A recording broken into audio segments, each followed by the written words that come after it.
having that adjustability out in front is what takes you from hitting 350 to 480 this high school season.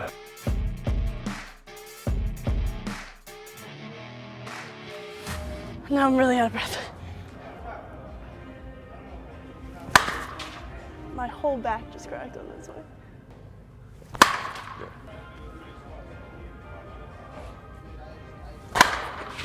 So load's gonna be simple now, less movement. So I think it's gonna help with velo, it's gonna help with pitch recognition, and also like your miss comes from this front side just getting too big. Yeah. Right? We talk about it all the time. She's a right-handed thrower, but a lefty hitter. So we work a lot on her front side not being the dominant side that wants to accelerate. So happens a lot with players that hit lefty and throw righty. Nice. I think I feel my body a lot more when I do this. Yeah. We talk so much about your back hip that if you don't get like the left hip back when you stride and you don't get here, you're not using the ground at all. Yeah. And that's why you were getting spinny. So like, for instance, as a lefty, if I'm tall here, like sometimes your back heel is coming off the ground, which is why you had to accelerate from here. Like you have no base underneath you. So here, like it's almost like you're feeling really heavy in your legs. Like my feet are like they're in concrete almost. Yeah. Good. Awesome. Good round. Your favorite side toss. Yay. You're actually gonna like it more with no stride. I'm sure. Feel like you're reaching a little bit. Feel a little bit better. So when we get into our left hip there, I feel like my chest is staying over the plate. Okay. That's just gonna clear up space for my hands to work. When you stay upright like this, that's when you feel like you have to reach. Yeah. Okay. Better. Ugh. Eli, you're gonna get some good sound effects today of ew and and her dad saying you stink. Yeah. Nice. Nothing wrong with that. Get to me in slow motion. Just remember, the lower and further it is away, the more we gotta feel like we go down and get it. Yeah. So your barrel and your shoulders staying parallel. This is rise ball up.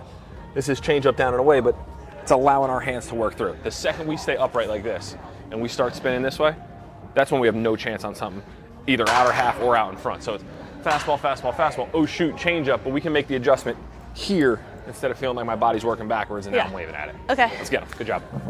I forgot to breathe while you were talking. Now I'm really out of breath. We'll start normal freeze out extensions. Okay. All right, so same thing, good base here. Left heel back, get to extension. Good. And you can always tell when your posture is good when you're able to get here. You start to fight it a little bit when we come out of it, because then we're like, our freeze out extension looks more like this versus when my butt's back and my chest is forward, I have all this space for my hands to work and I can get here. Okay. Like those last 5 were money right there. Good job. Awesome. Good job. Let's switch to right foot in front. So again, all we're thinking here, chest over the plate to allow my hands to get inside and through it. Okay. Which is really good for you because your miss is when you start going that way. Good. I think it's really gonna help for when we're fooled. It happens. Like you're gonna be out in front, do your normal stance. We're gonna be on time to hit a fastball and we're gonna get a change up down and in. The less we spin, the more room we're gonna have to stay through that thing. Yeah. But if your front hip and your front shoulder start going that way, we're done. That's our rollover topspin to the right side. Okay. But you're gonna be thinking it's gonna be fastball, fastball, fastball. Something's gonna run in on you, and we wanna spin, like we wanna go out and get it. When in reality, if I can just hit through my front hip and get there, that's the accidental homer to right. Like that, really good. Awesome. So here, just take home plate and slide it on the other side of that white line. And we're gonna start with our toes on that white line. Toes here. Yep. Okay. So I'm literally flipping. This ball's gonna be working away from us. If we spin at all, you're just gonna hit it right back at me. Okay. So we're just thinking posture and direction. Get everything working right back through the middle. Almost like our target line's like the top of the silver screen to that red pole. Okay. Ugh. Fighting it, right?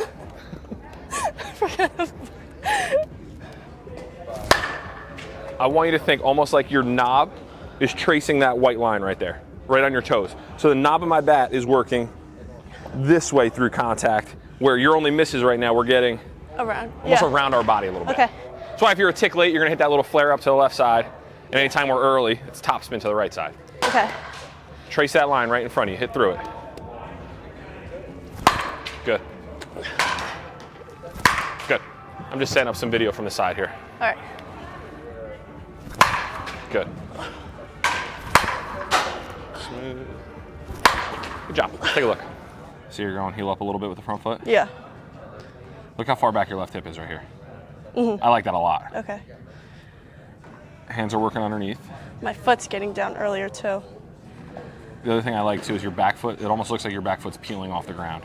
Like it's more of a drive forward versus let me see how fast I can spin. Looks good. It's a simple adjustment Yeah. too. It's not like you're going from no stride to a big leg kick. Yeah. And to be honest, I always say having almost multiple little loads, depending on who you're facing, helps, or depending on the count. I hope it helps with my timing, being that it's less moving parts. Definitely will. Really, it just depends on when you start. Like a lot of coaches will say, get your foot down early. Great, like that's good, but I don't want you to get it down so early that there's a pause. Right. You know what I mean? Like we don't want to load, stop, and then restart. So I like saying, just start on time. Like if you know the cadence of your load or the rhythm is kind of like one, bang, one. Like we got to repeat that against a girl throwing 68, or in a high school game where you got a girl that doesn't really pitch and she's throwing 50. Yeah. It's not like anything changes other than, all right, this girl's throwing gas, so I'm going to start my load now. Or this girl's throwing really slow, and I'm going to start my load now. Your rhythm is still the same. One. Where before, when you would have that leg kick or that little step, and now against that girl throwing 48, you're like, there. Yeah. Now you're anchored to the ground a little bit better, so it's like you can hold it a little bit longer, have that little hesitation on an off-speed pitch, and still stay through it. And my problem before is I felt like my foot would hang, and then it was either I'm late or when I tried to get it down, I was on my heel and I felt like I was reaching. Yeah. I just couldn't get my timing. And maybe this forces you to have no stride all the time. Yeah. Or maybe you just transition into like a little heel up, heel down, but I think this is a good spot to start. Yeah.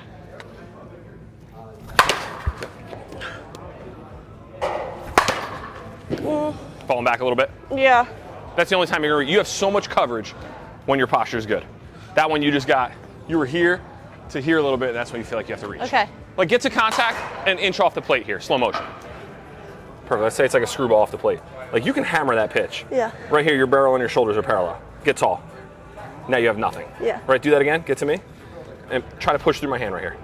Strong, right? Because we're tight, the elbow's in, like the barrel's an extension of my forearm. Now you get tall, go ahead. Now push. And you lose it all. Yeah. Right? Nice job. Good, Sammy. Good. You're a little bit early on that one too, but you stayed there. How often would you say you're perfectly on time with a fastball in game? 40% of the time. Not as much as I should be. No, just not as much as you think. Like I would Yeah. say maybe once or twice a game we're on time with that Yeah. fastball. Other than that, having that adjustability out in front is what takes you from hitting 350 to 480 this high school season, right? Because if I'm just working like this and like, great, I'm on time with a fastball. But if I got a change up and I got to make contact here, Yeah. you stay here. Elite level hitters do it all the time. College softball players, major league players, where it's like, that swing wasn't even pretty and they still hit a homer because it's fastball timing and then, oh shoot, change up. But they found a way to stay through it. So like the difference in those last two swings, the one you a little bit early, you kind of gave up on it. Second one, a little bit early, I don't care how pretty it is at that point. You found a way to stay through that thing, like almost like the ball's on train tracks and your bat's on those train tracks as long as you can. Still hit. Awesome. Good job there. Early too. Yeah. I love that finish too. Every time you fall over the plate on the finish, it shows me that your direction's really good. And I mean direction like going this way. Right? Every time you fall this way on your finish, you know you're kind of bailing out. Like that last one was a 70-mile-an-hour rocket up the middle and you were, because everything was over the plate and through versus I'm going to try to crush this thing to right. Yeah. Killed it. Good job. Thank you.